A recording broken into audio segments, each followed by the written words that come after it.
Hello everyone, and welcome to the Australian 2020 edition of Paraguay Speaks Day 3. My name is Federico Caínzos, and I'm the treasurer of the Paraguayan Student Association. First, I would like to start by acknowledging the traditional owner of the many lands from where we are all gathered today and pay our respects to their elders past, present, and emerging. The webinar is now live on the PSA Facebook page, and it's been recorded to be uploaded later to our YouTube channel. 20 minutes has been allocated for the speaker to answer the many questions you may have after this presentation. If you are watching us through the PSA Facebook transmission, please feel free to leave your questions in the comment section. You can submit your questions using the Q&A function in Zoom, which you can find on the bottom part of the screen. Join the conversation on Twitter by using the hashtag ParaguaySpeaks. I would like now to introduce to the host and interviewer of the night, Dr. Marcus Powe. Marcus got his PhD in innovation from RMIT University and has been working in the field of entrepreneurship for 40 years in 5 countries with more than 1,500 organizations. He has been awarded Australia's Best Entrepreneurial Educator and is Australia's longest entrepreneur in residence. Thank you for joining us, Marcus.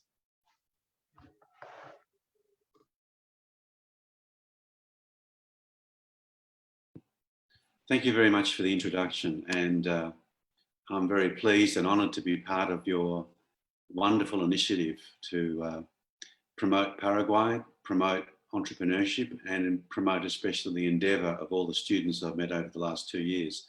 So before we start, I'd like to congratulate you and the committee, so thank you very much. Several days ago, I had the pleasure to meet our guest, who I'll introduce in a moment, and Marco Riquelme. And Marco impressed me on 2 levels. First of all, a thinker and a strategist, but also an entrepreneur. Not only thinks about it, but makes things happen, which is one of my themes. So our special speaker is Marco Riquelme, is the general manager of Indel SA, a company that owns the brand Mazzei. Marco studied his Bachelor of Business Administration in the USA and has an MBA from the IAE Business School. Before launching his company, he worked as a regional manager for supermarket chain Aldi Foods, incorporated in Orlando in the USA. In 2012, he started his company and started its production of cookies and crackers, gaining a large proportion of the national market share and getting to export to other countries in South America, Europe, in addition to China. I'm pleased to read Australia and, of course, Mauritius. Please welcome Marco to our conversation, and welcome to you. Thanks a lot, Professor Marcus, for the introduction, and thank you to the organizers for inviting me to this conversation. It is a pleasure for me to be part of this talk show and be able to address you and share with you some of my experiences as an entrepreneur in Paraguay.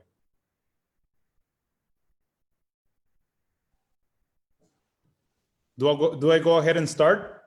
I can't wait for the start. Go for it. Okay, let's go into the presentation. I believe that you guys see my screen, right? Beautiful.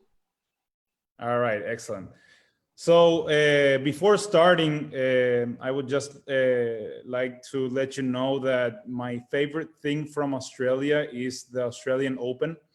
I would love to go to Australian Open at some time, and this brings me a lot of memories, because when I was younger, the games in the Australian Open were at 4 in the morning or 5 in the morning in Paraguay. So when I was younger, I have memories in the summer, in January here, that I would come back from the parties with my friends and organize an after party at 5 a.m. or at 4 a.m. to watch the Australian Open, and these memories make it my favorite tennis tournament of the year. And also the best tennis player that I like to see is an Australian player called Nick Kyrgios, that maybe all of you know, and I just love him, and I love watching him play tennis. So to talk to you a little bit about Mazzei, as Professor Marcus mentioned, it is a company that I opened 12 years ago. And in the past few days, maybe you heard a lot about Paraguay from national ambassadors, but this is me telling you about Paraguay from the vision of an entrepreneur and from somebody that works with the difficulties and also with the opportunities that a small country like Paraguay gives you. Why cookies? People ask me.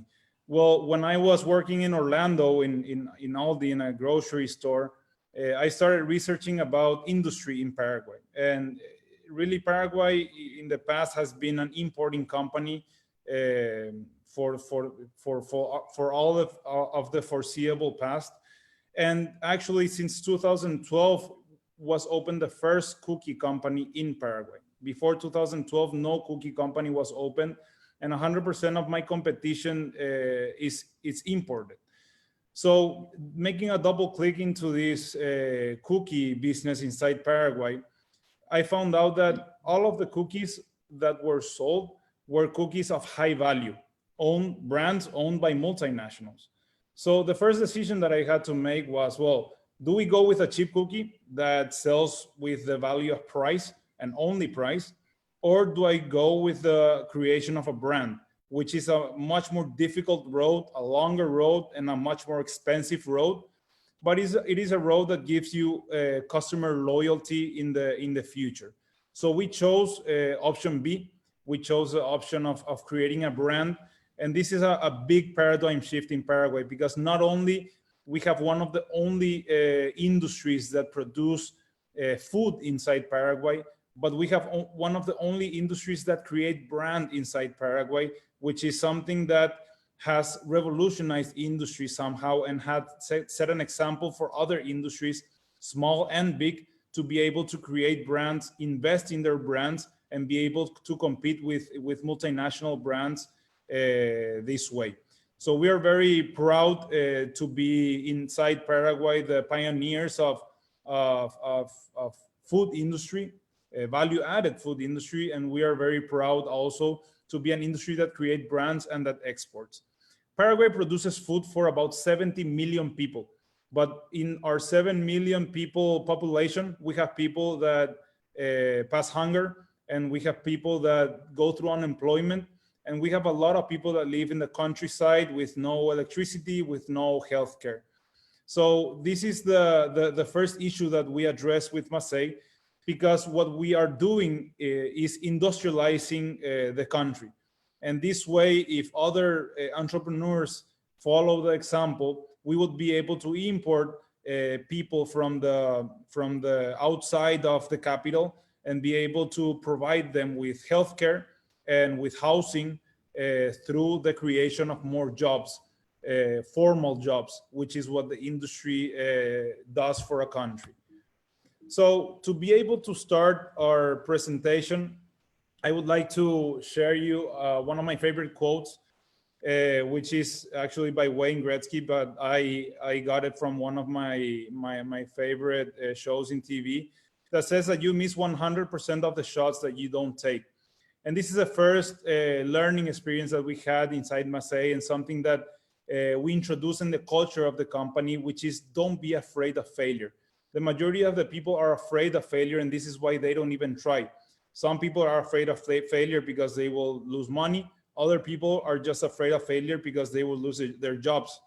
And if you are actually inside a company and you are afraid of making a bold move or taking a decision because you would be able to lose your job, making an honest mistake, I don't think you're in the right company to be in, because you have to find a company that has a culture that doesn't make you afraid to make mistakes. And this way is the way that you start the innovation culture inside your company.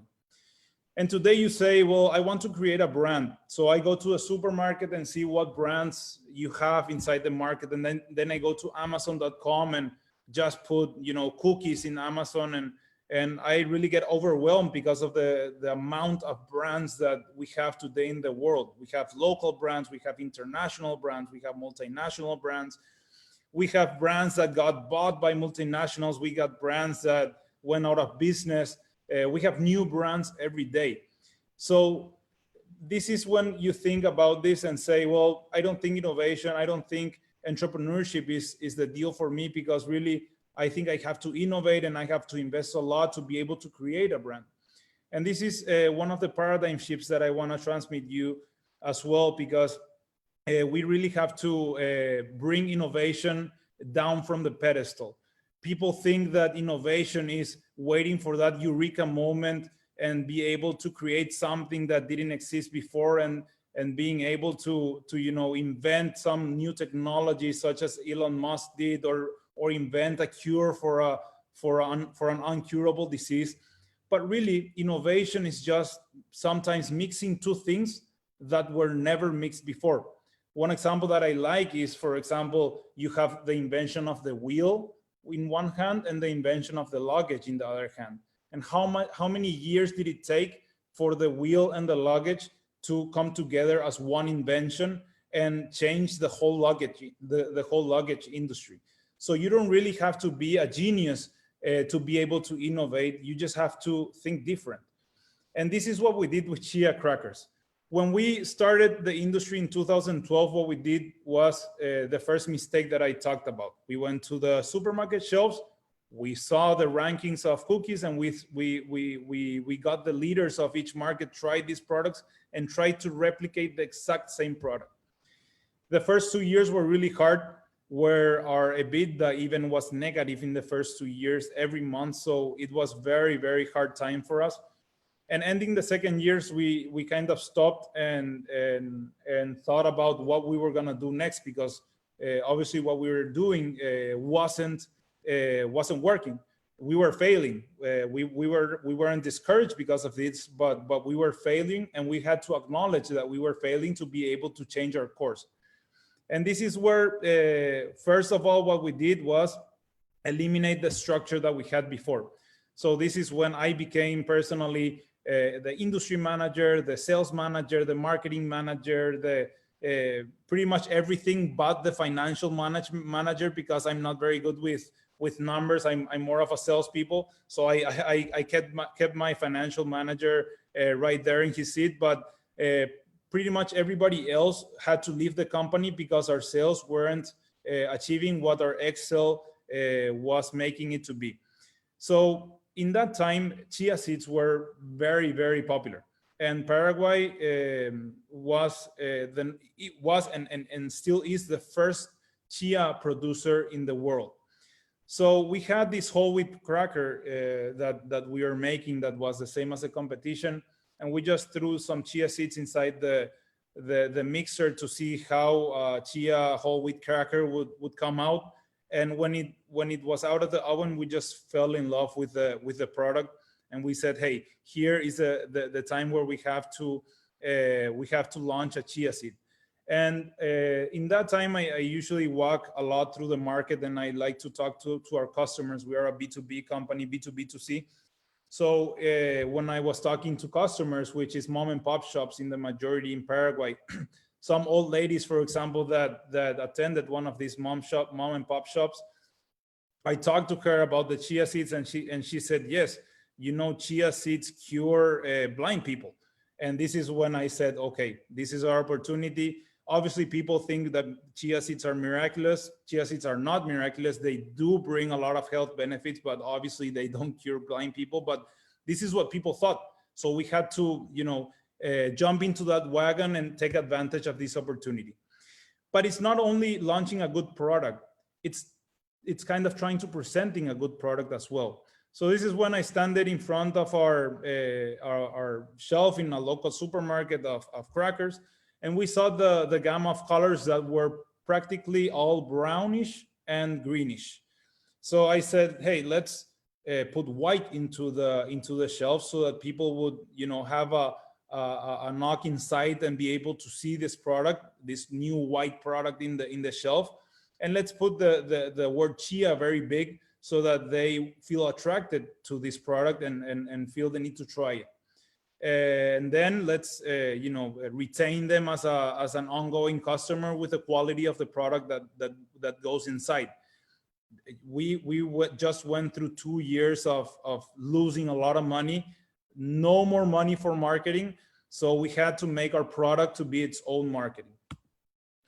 And as I said before, it's not creating something new, it's just thinking a little bit different about something that was conventional knowledge before. And another cool example of this is a ketchup bottle. What happens with ketchup? You beforehand, we as young people, I consider myself young as well, we see this in the movies, but you have a glass bottle and people are knocking on the bottom of the glass, and instead of getting a small amount of ketchup in your plate, you have a big splat of ketchup in your plate. So geniuses from Heinz, what they did was just turn the ketchup bottle around, and this had the product inside next to the cap. They made it plastic so that you can press on it, and you don't have a marvelous scientist that came up with this. I think that it was some person from marketing that was just trying something new, and then somebody else saw it and came up with this idea that today is the new norm in this category. So as I said before, it's not inventing something new. You don't have to be an inventor to be an innovator. You just have to think a little bit different.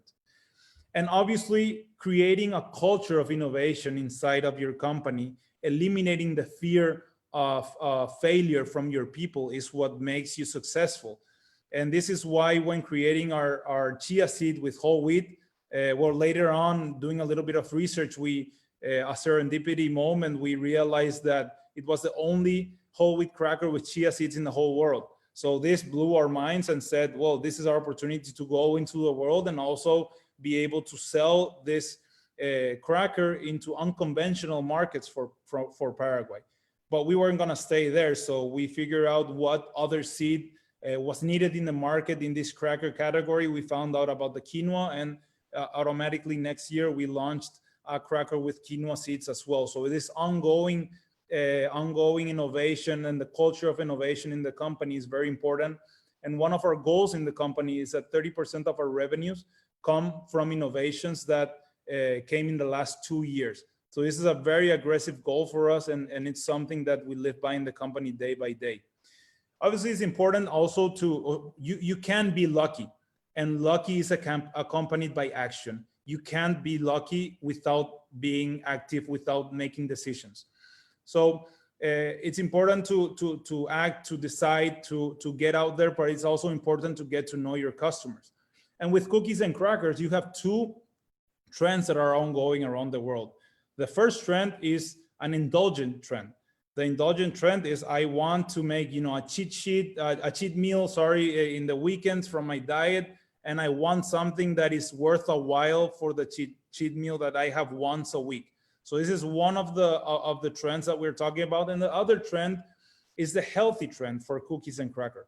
So the healthy trend is full of claims today: sugar-free, gluten-free, GMO-free, lactose-free. All of those are trending as well. And so what we did this year is we are launching a sugar-free cookie line that we have, the oatmeal cinnamon sugar-free cookie, the chocolate chip sugar-free cookie, the coconut and the lemon as well. And we are also launching in the indulgent side, we are launching chocolate chip cookies with real chocolate chips. And here people ask me, well, why do you say that it's real chocolate chips? Isn't that, being redundant? And actually the majority of the chocolate chip companies, what they do is put fake chocolate chips inside the cookies. So when you are buying chocolate chip cookies, be sure to read the label and be sure for it to be real chocolate, because or else the company is selling you something that is not really good chocolate. And we have here 3 flavors. We have the oatmeal as well, the brownie chocolate chip cookies, and the normal chocolate chip cookies. And here's a picture of the production from yesterday so that you can indulge a little bit, at least visually. If I was in Australia, I would have taken some samples for you guys, but at least visually you can indulge a little bit in the amount of chocolate that we have inside our cookies. And what does a good product that is accompanied with a famous trend in your target customer do? It gives you word of mouth. And the word of mouth is the best marketing technique that you will have. It's the hardest to attain as well, but it's the best, because imagine this, going through the street and you see a billboard with a big cookie sign saying, eat this chocolate chip. You would have to go in front of that billboard at least 25 times for you to go to the store and see, well, what is this chocolate chip that they're selling me? But it just takes one message from your girlfriend or from your cousin to say, hey, try this because it's amazing, so that you can go to a store and really buy this cookie. So word of mouth is the best marketing technique available. And the best thing about it is that it's free. You just have to, hit it with the good packaging, good product, healthy, the trend that your consumers are looking for. And practically I don't want to say it moves alone by itself, but today with the technological inputs, with marketing, it's very easy to be able to make a product viral. So here, I just want to share with you unconventional markets for Paraguay. We develop a whole line of seeds in our products. And this made us the possibility to be able to export to countries like Switzerland, Germany, and even proud to say Australia.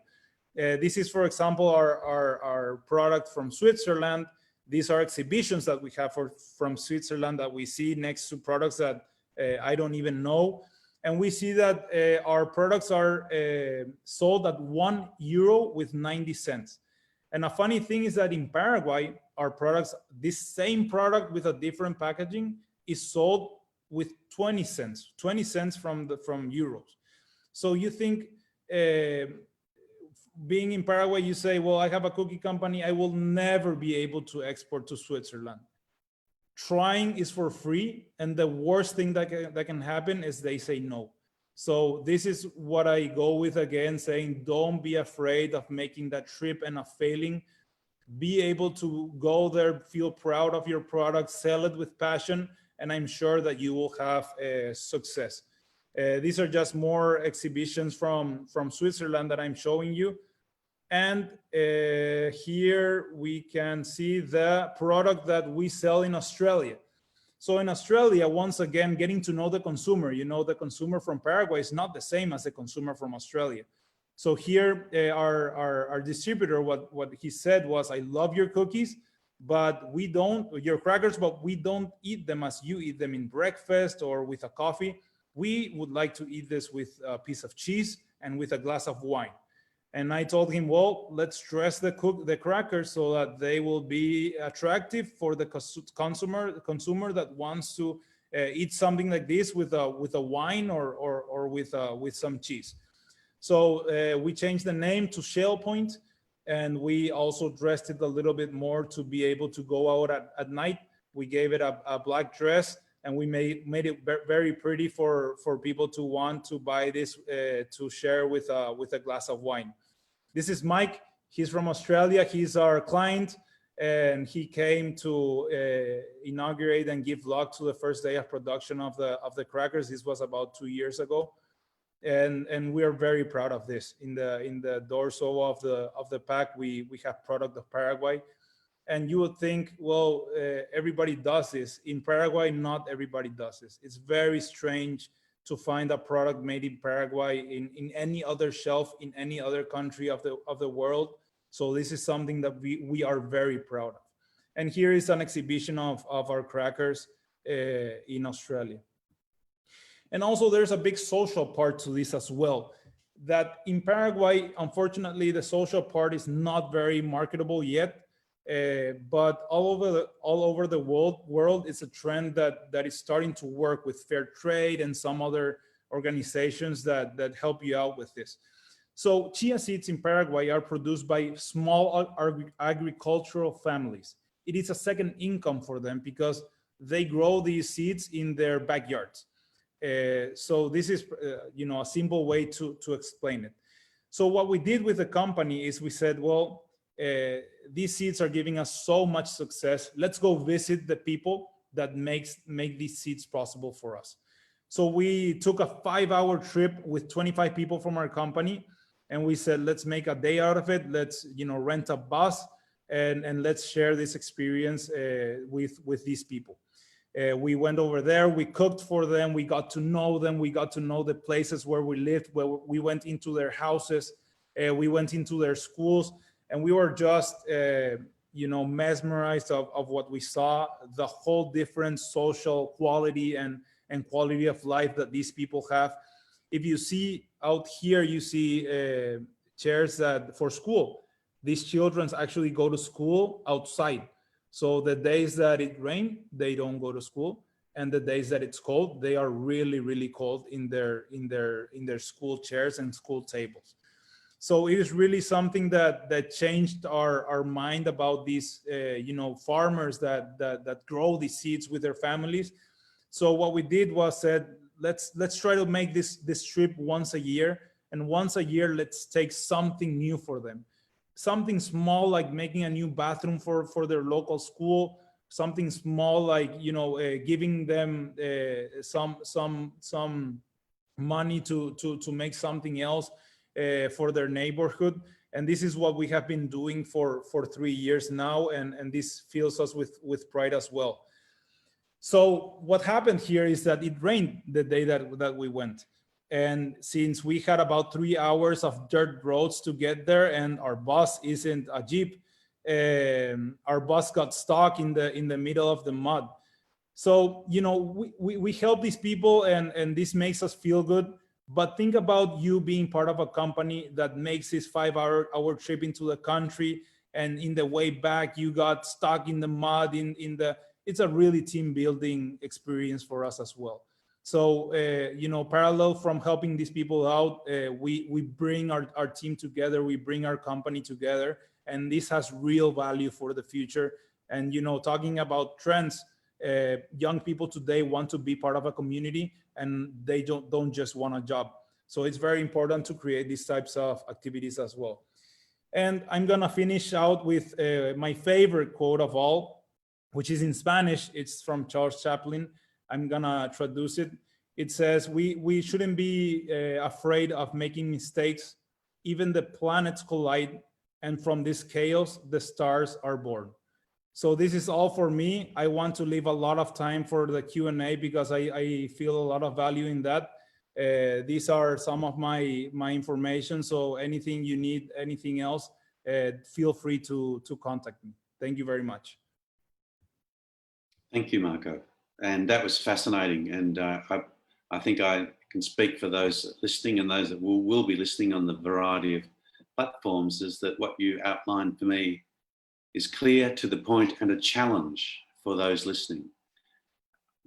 We've got some questions coming through, but I've got a couple of things I'd like to discuss with you, if you're okay with that, about some key points that resonated with me. Was first of all about leading, not only as a company, but with the brand and with the product, and yourself as a role model, as an entrepreneur, is that you seem to be natural at this. A lot of people say, oh, you're a born entrepreneur, or you're this, or you grew up with one, whatever. I have a view which I'll share with everyone in a moment. What's your view about, can you see the potential of an entrepreneur in everyone in Paraguay, or it's just a small group of people? I really do, Marcus. I think anybody can be an entrepreneur, and you don't have to give entrepreneurship an age, social class or anything. You just have to have passion in what you transmit to make people believe in you and make people follow you. I don't believe in what they said before, that you have to be the first one that goes into the company and the last one to get out. I really don't believe in this. I believe in being able to be there for your people, being a listener. This is very hard. It sounds very easy, but it's very hard because there's so many things going on. The world is changing. You have your phone on you all the time. So being the simple as, once people go into your office, hiding your phone and sitting there, closing your computer and just listening to them. This is what gives you a quality as a leader, because people are used to other types of leaders. People are used to leaders that just hear you on the surface and kind of try to solve the problems and don't try to create a real real link in between you two. So I think and I feel this is very important. And it was easy at the beginning because we only had 40 people working in Mazzei. So I knew the 40 people, first name, last name. Today we have 412 people working for us. So it is very difficult to lead 412 people. It's very easy to lead 40 people. So if you transmit this, if you are this way with the people that are in contact with you every day, the most probable thing is that they will transmit this to their people, and so on, like a waterfall effect. So it's very important to be able to make this contact and this link. And as I said before, try to create a community, a family inside the company, and not just give jobs away. So it sounds to me, Marco, that you're a people business first that happens to have a good product, rather than a good product looking to assemble a team of people around it. Because to me, maybe it's my age, but people do business with people, particularly if I pick up a packet of your crackers, and I'm going to have a look for that in Melbourne, is that when I pick that up, what do you think I'll think about? Apart from meeting you and the team from Paraguay Speaks, but it's also, I'm going to be directly connected with those families and village people that you met who grow your seeds. And that is a compelling message that a lot of branding doesn't go. It's all about the flash, the health of this, but to me, it's that story. And it's almost, it sounds corny, but from one big family, your company, to another big family called Paraguay, if you will. So I think that if you get that message out clear and strong about that you care, and the people that work for you care, it will beat off a lot of the competition in a highly competitive category called snacks, crackers, etc. So my other questions for you about mindset, and you've mentioned a couple of times that it's okay to try, and it's okay if it doesn't work first time, just keep going back and turn up. As another actor, Woody Allen, said, why were you so successful? I just turned up and I listened. So if you turn up, you're more than halfway there. How do you inspire the people that work with you and for you? You're there all the time. You tend to, from what we've spoken about last, that you lead from the front. How do you get others to help you take some of that weight off your shoulders as you get as a bigger company? What are you going to do about that? So for us, the utilities are just a side effect of everything else that we do. We don't talk about utilities in our day-to-day. We don't talk about, we are not earning enough, or we have to cut cost, or we talk about other things. We talk about being able to make the best product possible, available. And we also talk a lot about democratizing quality. And what this means is that today, for example, you have a sugar-free product maybe that costs $5. And $5, it's only acquirable. 5% of the population can buy this. So what we're doing with Mazzei as well is we're democratizing health. And this is something that we talk a lot about inside our company. And we don't believe in having really high margins. We believe in reaching the highest quantity of people possible. So now, for example, with our sugar-free product, we have a very big competition in Paraguay called Gulon. Gulon is one of the biggest cookie companies in the world, and they are from Spain, and they grew making healthy products. They grew making sugar-free, gluten-free cookies. So they sell about $3 million in Paraguay a year. It's a big number for a sugar-free chocolate chip cookie. So we made a chocolate chip cookie, but instead of being at $5 like Gulon is, with practically the same exact quantity of cookies inside, kind of the same packaging, we are selling it at $1.50. So people tell me, why? If you sold it to $4, it would be 20% less than Gulon and probably would give you a greater advantage. And what I tell them is, yes, but selling at $4 wouldn't let me be at 20,000 points of sales in Paraguay. It would let me be in the supermarkets, but it won't let me be where the people really are and where the market really is. So this is our philosophy. Instead of having margins of 150 to 100%, we have good margins of 40, 50%, but we try to go to the most amount of people possible. So, you know, talking about these things and making people aware of why we make decisions is a big part for them to feel compromised with our mission inside the company. Last year, I was pleased to talk and share my thoughts with many others at Paraguay Speaks, and I found that the question that kept going around in my mind is, where does the innovation come from within Paraguay? Is it, you mentioned in your presentation that a lot of people try it. It's not invention. It's just the way we perceive things. It's a different view. What have you seen that maybe other companies, colleagues, friends are doing to encourage more innovative thinking in Paraguay, if any? So two things there, Marcus. This is a really interesting question. The first thing is the thing that I talked about earlier on. Good luck is accompanied by action. So we give innovation a budget inside the company. If you don't give innovation a budget, it is very difficult for you to innovate.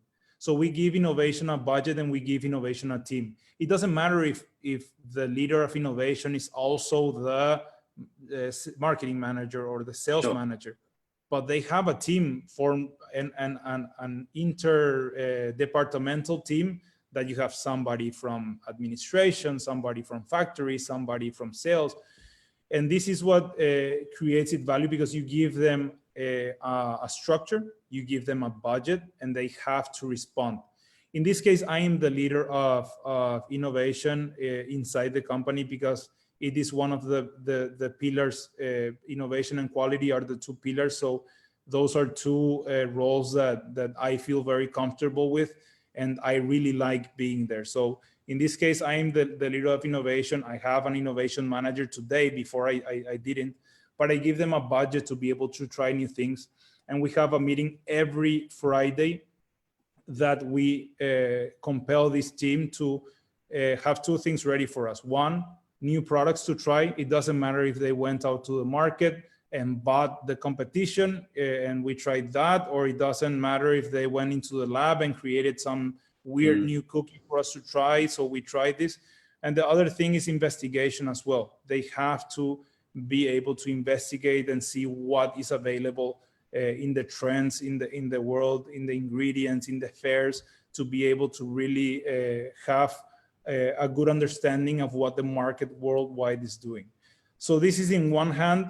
And in the other hand is trying to turn around the triangle of innovation. The most of the companies have a triangle that is like this in innovation, where 2 or 3 people are the ones that innovate. We try to turn that triangle around so that the 400 people in our company are thinking about innovation. So we really encourage, and we have access and platforms where everybody in the company is free to send us ideas. Some ideas, obviously, the majority don't go through to finish out as a final product, but they are free to send ideas, and they are free to even ask for meetings with this innovation to be part to make a pitch of something that they think that might work inside the company. So maybe this doesn't work. Maybe we are not having 400 great ideas every year, but we are having 400 people that, being inside the point of sales, are thinking about the cookie segment and are thinking about what else can I do to make this better, to make this company better, and to make my sales better. You might be surprised, Marco, that what you've just described is not common anywhere in the world. And so I congratulate you, because as you know, that's what I do. I help organizations around my part of the world do exactly what you've described. So that's you should be applauded, and congratulations. And I mean that, because if you are doing that, others can see what you do and they can see your success.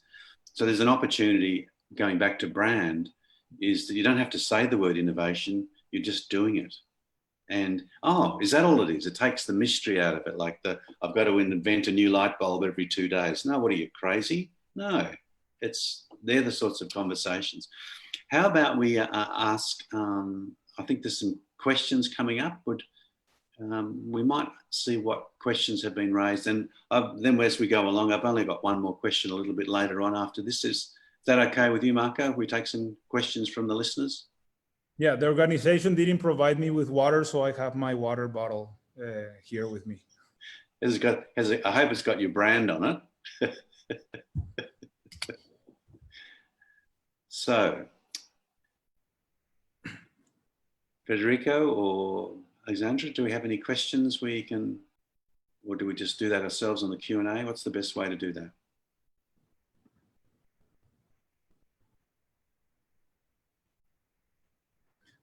Do you just want me to read the questions and try to answer them? Can you see them? Got the questions there? Yeah. So okay. The first question that I see is what is your link with agricultural industry in Paraguay? We hear a lot about the beef industry, but what is the link with Mazzei and the agriculture industry in Paraguay? We always hear a lot about, sorry, Marco, we always hear a lot about the beef industry in Paraguay, don't we? And being a dominant, successful brand.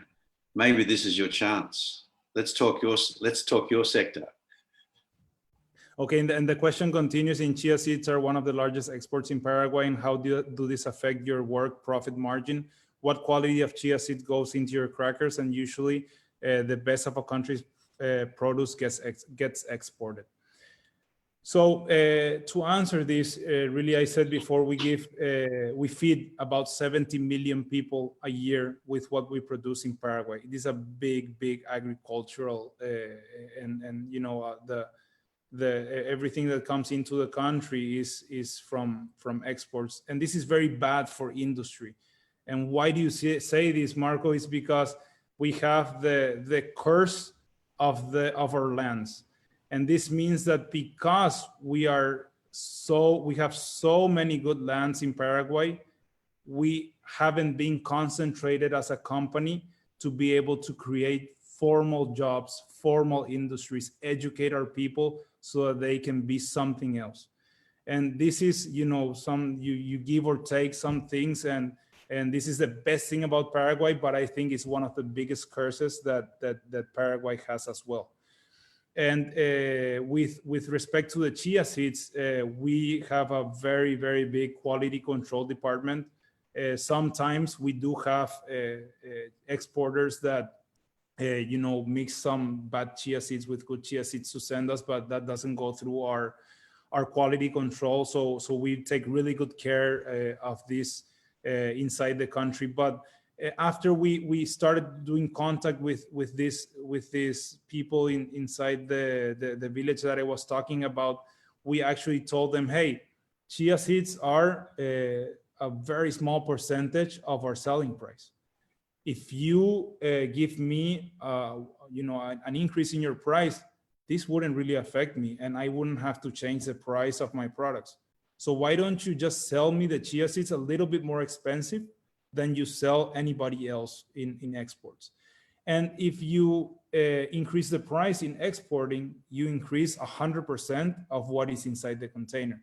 If you increase the chia seeds inside of a container of chia crackers for Australia, we can afford to you know, take that hit, because it's not really that big for us, but it makes a huge difference for these people. Sure. So we are working on this so that we can create this community and explain this to these people so that they actually give us the best quality products and not you know, a remainder of what they might have after their exports.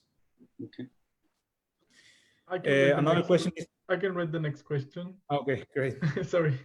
It is a possibility to have farms and ranches that are specifically owned and or operated by Mazzei. It is a possibility, and it is one of our long shots. It is one of our dreams that we might have this, but for a whole different type of product. What we want to do in the future actually is not having farms that are owned by us, but making people change crops to more affordable crops. So for example, you have an agricultural farmer that does yucca. Yucca is one of the you know, most common crops inside of Paraguay, but it is one of the cheapest crop, and it is one of the less margin and less profitable crop for the farmer. So what we want to do actually is kind of create the demand for for example, carrots. So what we want to do is make the yucca farmers be carrot farmers, and we want to buy 100% of their carrots, making a plant that dehydrates these products. So what we do with this is we add shelf life to the raw material, and we can create cookies with these carrots, and we can also export carrots because we have an exporting chain today. We have a lot of contacts. We go to all the fairs, so we can actually sell these carrots as dehydrated carrots, in cubes, as a powder, as anything that it occurred for us. So replace carrots with bananas, with strawberries, with anything else, and this is what we want to do in the future. Today, we're really struggling with the beginning of our company, creating markets, trying to export, but in the future, this is one of our dreams. Nice. Another question from the Q&A. It's great to see all the benefits that may come from innovation and from an innovative culture inside a company. How did Mazzei achieve a culture of innovation, and what are the challenges to maintain this culture? Okay, so one of the biggest things is that we put ourselves a goal, and this goal is that 30% of our revenues have to come from products launched in the last 2 years. We talk about this goal at every end of the year party in our company, and we say we have obtained the goal or we haven't obtained the goal. Next year we are going to obtain it. So we make the goal a company-wide goal and not a goal that is just a manager's goal. So this makes everybody think about it. And also, once we launch the product, we give the 412 people that work in Mazzei a box of the product so that they can take home, and 412 ambassadors are created just by giving them something that for us doesn't really mean anything economically, but it gives you a huge impact in the community. Because think about the spreading of the word and of the 24 packs that you give everybody. They're not gonna eat the 24 packs. They're gonna give these packs away in all of the neighborhoods, being proud of their company that they work with. So, these are the small things that we make to have a culture of innovation, and so that everybody's really excited about the day that we are going to have the first production of a new product. And that day is a day where everybody asks me to go down to the factory and be able to take pictures and be able to be part of the project. Okay. Do you have any social program with the chia seed producers? Nothing formal, but we are working on that. Today, we don't have a lot of cash flow to give it a big budget. So we do what we can. This is not a good answer, but it's the truth.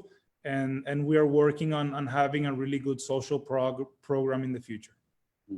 One of the interesting things about a company leading in social entrepreneurship, if you will, making a difference at the grassroots, is that everyone will say, what else can you do? What else can you do? What else can you do? It's almost, you've opened the door and everyone will say, have you thought about this? Have you thought about that? And you say, yes, I have, or no, I haven't, or maybe I'm thinking about it. Quite a lot of companies I know think they have to have the complete program done, finished, before anything happens. Whereas, as you know, Marco, it's the entrepreneurs, we go along with another door opens, we explore that, we come back. It's a very fluid thing. So it's hard to put in a business process. It's hard to put a plan and budget on when you're exploring. And you've got to trust your people as you do. So I think that what you're doing...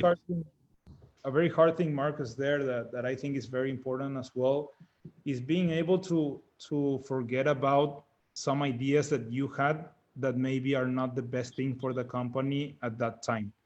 So a funny story, last year, we were growing a lot because our objective was market share. So it didn't matter if we earn money or not, market share.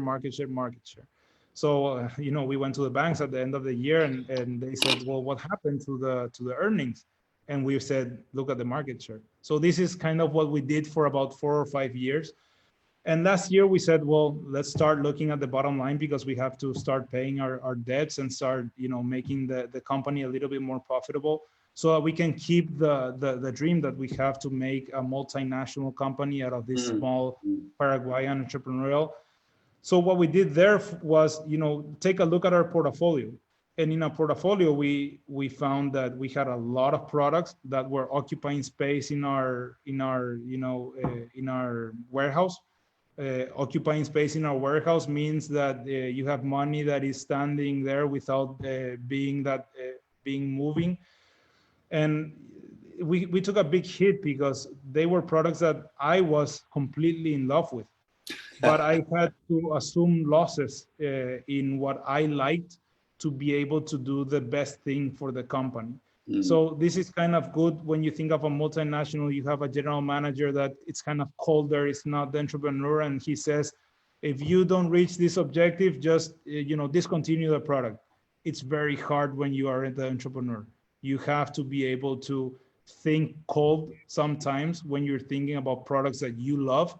And maybe it's not just the right time for the product. It's a great product. Save it and launch it, 2 years from now or 3 years from now, when you do have the money to put a little bit of marketing behind it. So this is something that I learned the hard way.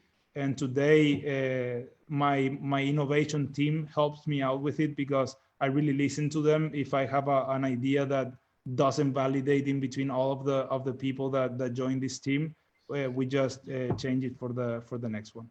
Just a quick comment before our next question is that don't you hate it when your idea doesn't work and then someone else tells you that and you're in charge? And it's a hard thing to do for your ego. You take it, you don't think, you take it personally, which is what entrepreneurs do. Because it's our passion and we get it mixed up with reality, and it intimidates a lot of people, but that's why we do it. It's fun. So let's hear another question, shall we? But also there, Marcus, you don't want yes men in your company. I agree. You have to make them feel comfortable to be able to tell you the truth when you have your blinders on. So this is very, very important, and it's something that's very difficult to achieve as well. And more so in a culture like Paraguay, that you don't have a culture with people that are willing to stand up to the boss. So this is something that we worked a lot with inside our company as well. So they must feel safe to be able to tell you what they think and what they feel, which is wonderful. That's great. So now, next question, please. It sounds like you are innovating in areas beyond product development. Your thoughts on innovation within business systems? Of course, innovation is not just launching new products. Innovation is, the way that you address a point of sale, is the way that you educate your workforce, is the way that you manage your team, or even the way that you put the desk inside the company. So we work a lot of innovation in process as well, and we try to have a lot of technology inside this as well. So today, for example, a sales person goes into a company and he puts his code inside a TV, and this person any day, anytime, has how much he would earn that day if the month closed there, how he's doing against his peers, and a lot of other fun stuff that he might be able to work with. Because a big challenge with companies is that they have the information, but they don't make the information available to the people that really have to have the information. So you have to make this information available. And this means that the salesperson doesn't have to ask for the information. They have to be able to access it on their own in an easy way. Because salespeople, they aren't people that went to universities. They aren't people that even finished school, some of them. So you have to make the information really readable and accessible to the people that really have to have it. And you have to make it kind of a game as well. So we work a lot in this. It takes a lot of investment as well to make this information accessible, but this is an ongoing process for us. I think we might have one time for one more question, and then we might have to wrap up the conversation. Okay. And it's well known that the Paraguayans can produce high quality products. And considering that the economy scale in Paraguay, for innovative companies like Mazzei, it's disfavorable to have like so many, only a few people in comparison with other markets. What do you think should the government do to face this disadvantage? For example, the lack of very small participation in the most important expo in Germany, the Anuga. Okay, so this is one of the biggest challenges that we have as industries in Paraguay, because it costs the same to open a cookie factory in Paraguay than to open a cookie factory in Brazil. Brazil has 150 million people, Paraguay has 7. And also Paraguay is very permeable with contraband.